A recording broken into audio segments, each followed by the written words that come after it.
Today we'll be talking about fishing plastic worms paired up with brightly colored braid line.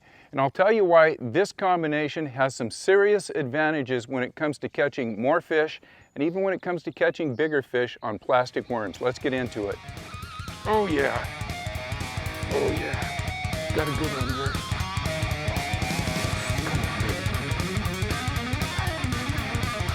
Come on, baby. That's the one. What I was looking for, guys. Yes, sir. All right, we're talking about worms. Today I'm going to talk about stick worms. I've got a 6-inch Cinco here. You can use any type of worm, any rigging, any color of worm. And you can use it on any rod or reel you want. Now, I will go over very quickly how I set up my basic conventional rod and a basic spinning rod. I'm not trying to sell you colors, sizes, brands, anything else. It's technique. Over the course of my life, what I have seen is a worm will catch fish on any body of water, any day of the year. And we're talking about bass, of course. When we're not catching fish on a plastic worm, it's not generally due to the color or the size of the worm. It's either you're fishing in the wrong place or you're using the wrong technique. And I'll get back to this again. Very technical baits, and today we're selling technique. I can guarantee you, you're going to hear stuff in this video that you have not heard in any other videos. You're going to be exposed to something different today, and I think it's going to open up your eyes and it's going to help you catch a lot of fish. So, first of all, my conventional rod, I'm using a 7'2" medium heavy fast rod. And I'm using rods that have backbone so you can set hook. Now remember, if you're using a worm and you have a hook that's buried in the worm, or it's text-posed, or you have a weed guard on it, that is going to have an effect on how you set hook and how fish are hooked. As much as this brightly colored yellow line has several advantages, braid in itself, I really love to fish braid when it comes to fishing plastic worms because there's no stretch and I can get a powerful hook set. So I have a 7'2" medium heavy or heavy fast tip rod. This is something that has some power in it, so when I set the hook there's no line stretch and there is no give. I can get a jaw jacking hook set. So we got the rod. I use a 7-to-1 reel ratio. I got a Shimano here, and the line that I have here, I believe it is the Suffix or Vicious 832. I'll put that in the remarks so you know exactly the line that I'm using.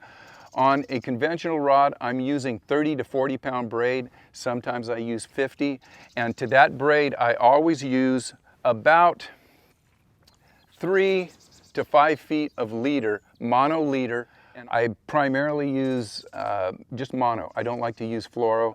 To me, the knot strength and the abrasion resistance of mono is much better than fluoro. I'm using an Alberto knot to tie my leader on, and to tie my hook on, I'm just simply using a Palomar knot. I'll use an inline worm hook. I'll use an extra wide gap hook. I'll use several different varieties of a wacky rig. And when I'm using wacky rig, sometimes I will weight it and make that a Nico rig. But again, it's not so much the hook or the bait or how you're rigging down here. All I want you to do is to have a rod that is going to be able to set the hook hard, 30 to 40, maybe 50 pound braid. And I like the yellow. You can get your braid in lime green, whatever color you want, as long as it's highly visible. That's what we're going to be talking about in just a minute. The advantages of not only why this line excels because of its visibility, but some other advantages that I think a lot of you probably haven't thought about. If I go down to a spinning rod, and on this rod I've got a little bubble walker on. Same thing, I've got a little different line on here, and I forget what line. This might be a P line. It's not quite as bright, but I'll use a 7'2" medium heavy or heavy spinning rod. With a spinning rod, you've got to get a little more, something that's a little heavier. And every rod is rated differently. I'll say medium heavy to heavy on a spinning rod, 7'2", and on a spinning rod, I'll go from 20 to 30 pound test braid. Remember, on conventional, I'll go to 30, 40, maybe 50. On a spinning rod with more of a parabolic bend, once you hook a fish, you can put maximum amount of pressure on it, and you're going to have a hard time breaking 30 pound test on a spinning rod. What else can I say about the rods? Not a lot. That's all you need. So let's talk about the advantages of braided line. All right, here we go. Very simple. Braided line has no stretch. You get a longer distance cast. You get a better hook set. All in all, we're looking at something that's visible and something that doesn't stretch. And what that brightly colored line is going to do, it's going to allow you to see the line much better, both when it's on the surface and its subsurface, and you're going to be able to figure out your angles and keep a direct angle on the bait. A lot of people will call this keeping contact with your bait, and that is so important. It's important to not only know when you're getting bites, be able to feel the bite, but once that fish picks it up, if you know the angle of your bait and exactly where it is, and if there's any bow in the line or so on and so forth, you're going to know what you need to do to set the hook. Are you going to just take one turn of the reel handle and jack them? Are you going to have to catch up to the fish to pull the bow out of the line? I guarantee you, we're going to talk about some things now that's going to change your way of fishing worms. Let me pull up here and I'll see if I can find a suitable place where I can explain this. I just got one on this technique as I was moving to our next location. So it works. Now you guys see the big bow in the line we have here? Not a good situation. You don't have contact with the bait, and it's going to be tough to detect a bite. It's going to be even tougher to actually get that fish with a good hook set. So what I do here, I just took a couple reels of the line and I pulled the line taut. Now I have direct contact with the bait. I could twitch it. I can do a number of things, and if a fish bites, I have contact and I can really set hard. Okay, keep in mind what we just talked about as we go out here and I start explaining exactly how I'm fishing this worm. Remember that bow situation and remember keeping contact with the bait. Wouldn't it be nice if I can get a decent fish to make me look halfway intelligent? Boy, there's some nice spots up there. I'm casting into this, right along this surface vegetation in there as close as I can get it. And I can see that line. It's moving in. There it goes. God darn it. Ah! God darn it, that was another fish. Son of a gun of itch.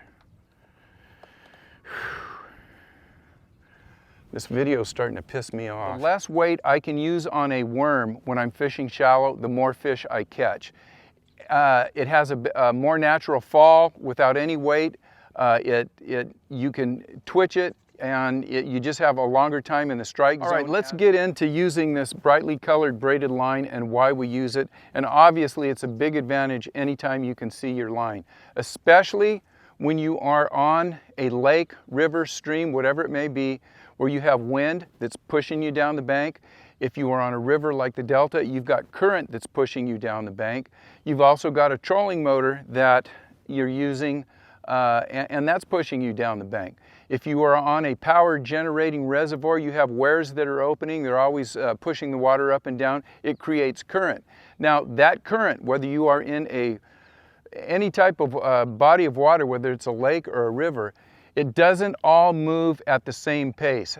The current out in the middle of a river is moving faster than the current that is up next to the bank. Obviously, it's going to move faster when it's next to the bank until it hits a tule berm or something and it has a block. The current will slow down on the downside of that tule berm. You guys know what I'm talking about. Hopefully you guys can see the line, but I'm going to have to explain to you. So when I have this line, if you can see the line, it's got a big bow in it. If you look at the tules up on the bank, you can see the wind is blowing this way, and my line has a big bow in it. When that bow is in the line, I have no contact with the bait. I can't feel the bait. I can't manipulate the bait.